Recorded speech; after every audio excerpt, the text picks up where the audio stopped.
ఈరోజు మాజీ ముఖ్యమంత్రి వైఎస్ జగన్మోహన్ రెడ్డి నెల్లూరు జైల్లో పిన్నెల్లి రామకృష్ణారెడ్డిని చూడడానికి వచ్చాడు. చాలా హితబోధ చేశాడు.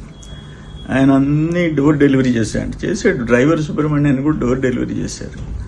ఇది పిన్నెల్లి కేసులో ఆ సిఐ మీద చిన్న రాయి అట్టు పడిందంట. అంటే ఆయన తలకాయ పగిలింది, కానీ ఈయన మీద చిన్న గులకరాయి పడితే ఆ బిడ్డల్ని తీసుకొచ్చి ఇదే నెల్లూరులో జైల్లో పెట్టిన విషయం మాత్రం ఆయనకి గుర్తు రావటంలే.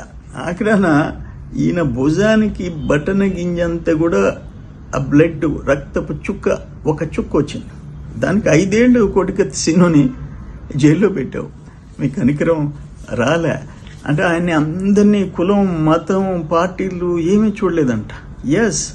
చూడలేదు. ఒక రామోజీ, ఒక అమర్ రాజా, ఒక సంగం డైరీ, ఒక రఘురామకృష్ణరాజు, ఒక అచ్చెన్న, ఆఖరికి ఒక చంద్రబాబు నాయుడు గారు. వీళ్ళెవ్వరిని నువ్వు సమానంగా చూసావు. అది అందరికీ తెలిసిన విషయం. ఈవీఎం పగలగొడితే తప్పేంది అననే ఒక ముఖ్యమంత్రిగా చేసిన వ్యక్తి సరే ఏం మాట్లాడుతున్నారు మీరు? నీకు ఒక ప్రజాస్వామ్యం, ఒక చట్టం, ఒక ఎలక్షన్ కమిషన్, వాటి మీద నీకు గౌరవం ఉందా అని అడుగుతుండా?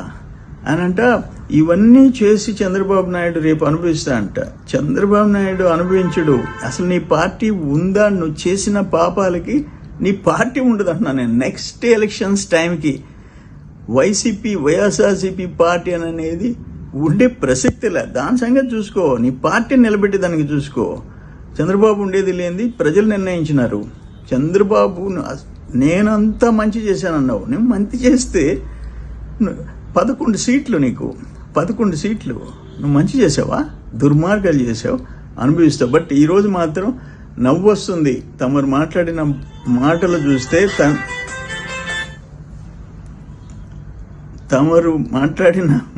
చూస్తే, చేసిన పాపాలకి ప్రాయశ్చిత్తం తప్పదు తమరికి.